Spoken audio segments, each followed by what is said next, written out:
ಮನುಕುಲದ ಉದ್ಧಾರಕ್ಕೆ ಪಂಚಗವ್ಯಗಳನ್ನು ನೀಡುವ ಪುಣ್ಯಜೀವಿ ಗೋಮಾತೆಯ ಒಡಲು ತುಂಬಿಸುವ ಪವಿತ್ರ ಕಾರ್ಯದ ನಿಟ್ಟಿನಲ್ಲಿ ನವೆಂಬರ್ 14ರ ಆದಿತ್ಯವಾರದಂದು ಪಜೀರು ಗೋಶಾಲೆಯಲ್ಲಿ ಸಾರ್ವಜನಿಕ ಗೋಪೂಜೆ ಮತ್ತು ಗೋವಿನ ಮೇವಿಗಾಗಿ ಹೊರೆಕಾಣಿಕೆ ಅರ್ಪಣೆ ಕಾರ್ಯಕ್ರಮವು ನಡೆಯಲಿದೆ ಎಂದು ಗೋವನಿತಾಶ್ರಯ ಟ್ರಸ್ಟ್ನ ಕೋಶಾಧಿಕಾರಿ ಶರಣ್ ಪಂಪ್ವೆಲ್ ಹೇಳಿದರು.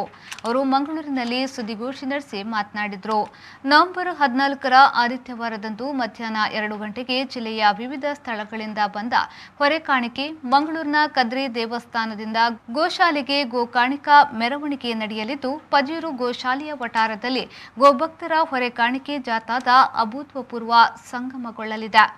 ಗೋವುಗಳು ನಮ್ಮ ಸಮಾಜದ ಅತ್ಯಮೂಲ್ಯ ಸಂಪತ್ತು. ಗೋವಂಶ ಸಂವರ್ಧನೆಗಾಗಿ ನಿಮ್ಮೆಲ್ಲರ ಸಹಕಾರ ಅತ್ಯಗತ್ಯ. ಗೋಪ್ರೇಮಿಗಳು ತಾವು ಕುಟುಂಬ ಸಮೇತರಾಗಿ ಈ ಕಾರ್ಯಕ್ರಮಕ್ಕೆ ಬರಬೇಕು. ಗೋಕಾಣಿಕೆ ಒದಗಿಸುವ ಪುಣ್ಯ ಕಾರ್ಯದಲ್ಲೂ ಸಹಕರಿಸಬೇಕು ಎಂದು ಹೇಳಿದರು.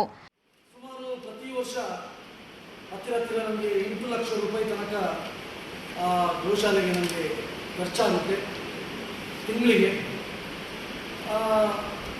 ಊರಿನ ದಾನಿಗಳಿಂದ, ಗೋಪ್ರೇಮಿಗಳಿಂದ ಮತ್ತು ಸರ್ಕಾರ ಅಲ್ಪ ಸ್ವಲ್ಪ ನಮಗೆ ಆ ಗೋಶಾಲೆಗೆ ಅನುದಾನವನ್ನು ಕೂಡ ಕೊಡುತ್ತೆ. ಅದರಿಂದ ನಾವು ಗೋಶಾಲೆಯನ್ನು ಈಗ ಪ್ರತಿ ತಿಂಗಳು ನಿರ್ವಹಣೆ ಮಾಡ್ತಾ ಇದ್ದೇವೆ. ಆದರೆ ನಮಗೆ ಅದು ಸಾಕಾಗುವುದಿಲ್ಲ. ಈ ನಿಟ್ಟಿನಲ್ಲಿ ಕೇವಲ ವಿಶ್ವ ಹಿಂದೂ ಪರಿಷತ್ ಗೋವನಿತಾಶ್ರಯ ಟ್ರಸ್ಟ್ ಮಾತ್ರ ಅಲ್ಲ, ಸಮಾಜದ ಎಲ್ಲ ಬಂಧುಗಳು ಈ ಗೋ ಸೇವೆಯಲ್ಲಿ ತೊಡಗಿಸಬೇಕು ಎಂಬ ಹಿನ್ನೆಲೆಯಲ್ಲಿ ನಾಡ್ದು 14ನೇ ತಾರೀಕು ಒಂದು ಸಾರ್ವಜನಿಕವಾಗಿ ಗೋಪೂಜೆ ಕಾರ್ಯಕ್ರಮವನ್ನು ನಾವು ಪಜೀರು ಗೋಶಾಲೆಯಲ್ಲಿ ಹಮ್ಮಿಕೊಂಡಿದ್ದೇವೆ.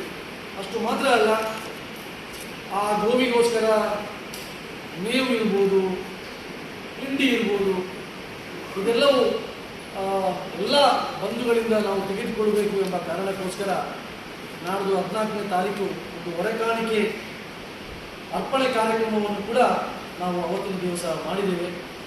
ಹಾಗಾಗಿ ಈಗಾಗಲೇ ಸಾಕಷ್ಟು ಸಂಘ ಸಂಸ್ಥೆಗಳು, ಸಾಕಷ್ಟು ಸಂಘಟನೆಗಳು, ಜನಪ್ರತಿನಿಧಿಗಳನ್ನು ಕೂಡ ನಾವು ಸಂಪರ್ಕ ಮಾಡಿದ್ದೀವಿ. ಎಲ್ಲರೂ ಈ ಗೋವಿನ ಮೇವಿಗಾಗಿ ಮಾಡುತ್ತಿರುವಂಥ ಈ ಕಾರ್ಯಕ್ರಮದಲ್ಲಿ ತಾವೆಲ್ಲರೂ ಕೈ ಜೋಡಿಸಬೇಕೆಂದು ತಾವು ಎಲ್ಲರ ಹತ್ರ ವಿನಂತಿಯನ್ನು ಕೂಡ ಮಾಡಿ. ಈ ಸಂದರ್ಭದಲ್ಲಿ ಗೋವನಿತಾಶ್ರಯ ಟ್ರಸ್ಟ್ನ ಕಾರ್ಯದರ್ಶಿ ಮನೋಹರ್ ಸುವರ್ಣ, ಟ್ರಸ್ಟಿಗಳಾದ ಗೋಪಾಲ್ ಕುತ್ತರ್ ಮತ್ತು ಶಿವಾನಂದ್ ಮೆಂಟನ್ ಉಪಸ್ಥಿತರಿದ್ದರು.